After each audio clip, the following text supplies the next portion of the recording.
Hello everyone, ভিডিওটা মন দিয়ে দেখবে, একদম স্কিপ করবে না। কি বলতে চাইছিলাম দেখো, ভয় হচ্ছে এবার যে পশ্চিমবঙ্গ না বাংলা দেশ হয়ে যায়। বাংলা জয় বাংলা স্লোগান তো চলছেই, ঠিক আছে।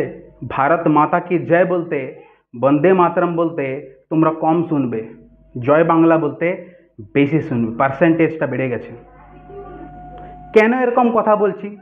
স্যার আপনি এই টপিকে কেন কথা বলছেন বা এরকম কেন ভিডিও বানাচ্ছেন? দেখো, 15 আগস্টের দিন আমি একটা ওই পতাকা উত্তোলনের ছবি দিয়েছিলাম, তোমরা দেখেছো, 1000-1500 জন লাইকও করেছো। ওখানে লেখা আছে জয় হিন্দ, জয় ভারত, হ্যাপি ইন্ডিপেন্ডেন্স ডে। সবাই ভালো ভালো কমেন্ট করেছো, এটাই স্বাভাবিক জিনিস। আজ বিকেলে একটা কমেন্ট এলো, কি কমেন্টটা বলো তো? এক তো অরিজিনাল নাম নেই নিজের, ঠিক আছে, তো নাম না থাকাটাই স্বাভাবিক, বেজন্মা, ঠিক আছে। আর ভিতু কমেন্টটা ডিলিট করে দিয়েছে, বাট আমি স্ক্রিনশট নিয়ে রেখেছি, কমেন্টটা ডিলিট করেছে, দেখবে কমিউনিটি পোস্টে পাবে না কমেন্টটা। কমেন্টটাতে লিখেছে যে এখান থেকে সুভাষের ছবিটা সরিয়ে দিন, এখানে সুভাষের কোনো জন্মদিন নয়, সুভাষের জন্মদিন থাকলে আপনি এটা লাগাতে পারতেন। দেশ স্বাধীন শুধু সুভাষ একা করেনি, অনেক যুব সমাজ, অনেক দেশপ্রেমী ছিল, তবে গিয়ে হতে পেরেছে, না হলে তিনি একলা থাকলে পারতেন না দেশ স্বাধীন করতে। তাই লাগাবার আছে তো সবার লাগান, সবার সম্মান করুন, সবাই সম্মানের যোগ্য। সুভাষের ছবিটা জন্মদিনে লাগাবেন, এখান থেকে সরিয়ে দিন।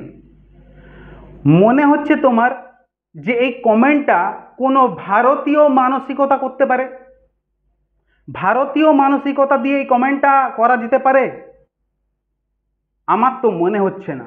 প্রচুর রাগ লাগছে, মানে বুঝাতে পারছি না। এটা একটা এডুকেশনাল চ্যানেল আর আমি একজন টিচার, বাধ্যবাধকতা আছে, ইউটিউব গাইডলাইন আছে বলে খুব শান্তভাবে কথা বলছি। কি লিখছে? উচিত, এখান থেকে সুভাষের ছবিটা সরিয়ে দেওয়া উচিত।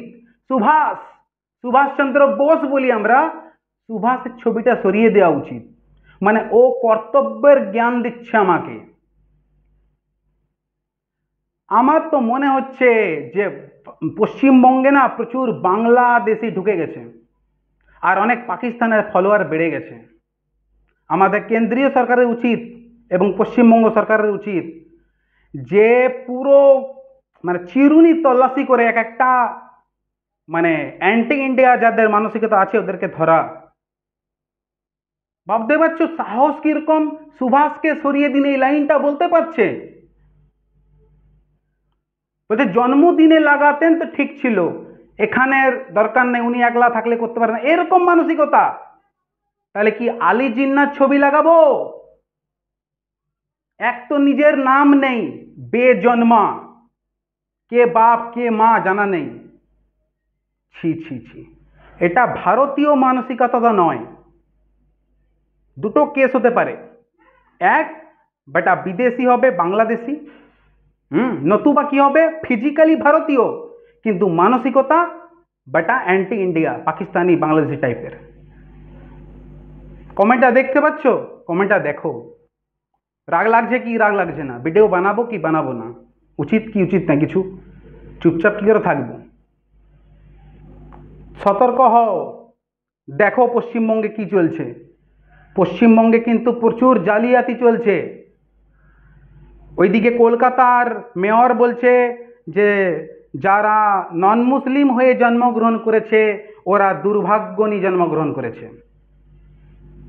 আমরা চুপ আছি। আবার কেউ বলছে 2026-এর পর থেকে সবাই উর্দু বলবে। এবার কত 80-90 টাকা পেয়ে ভুলে গেলে চলবে না, বোঝো ভালো করে, নাহলে এটা প্রচুর ভয়ের কারণ। কমেন্টটা দেখে আমার হয়ে গেল, কি বলবো, সুভাষকে সরিয়ে দিন বলছে। এরা আলী জিন্নার ছবি লাগাতে চাইছে মনে হয়, ঠিক আছে। তোমরা কমেন্টে লিখবে যা বলার, কমিউনিটি পোস্টে ডিলিট করে দিয়েছে, ভীতু কোথাকার। কিন্তু আমি স্ক্রিনশট নিয়ে রেখেছি, আমি জানি যে পরে হতে পারে ভয় ডিলিট করে দিল।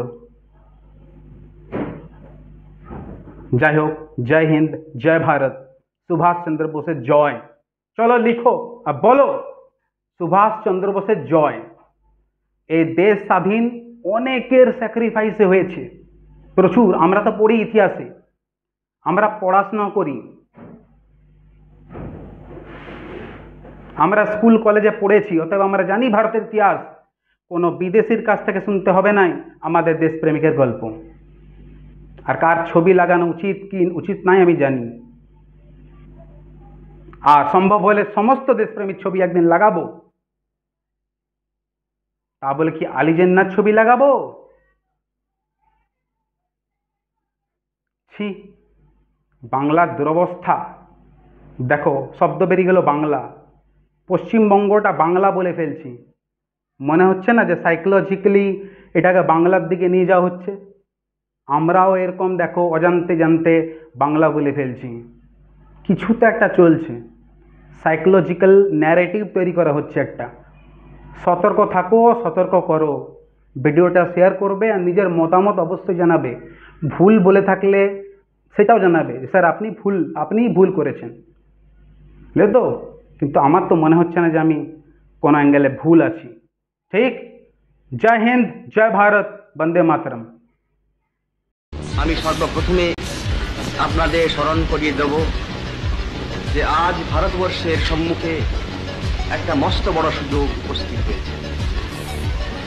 এই সুযোগ যদি আমরা গ্রহণ করতে পারি, যদি ঠিক পথে চলে কৌশল অবলম্বন করে পূর্ণ স্বরাজ লাভ করা আমাদের পক্ষে মোটেই কঠিন হবে না। আদেশ মানি না আমি চিরসাথী, আমি না মানি আইন, আমি না কারো অধীন। যেন আমি শ্রেষ্ঠ, শুধু আমি সঠিক, কেবল আমি সত্য, পুরা দুনিয়া বেঠিক।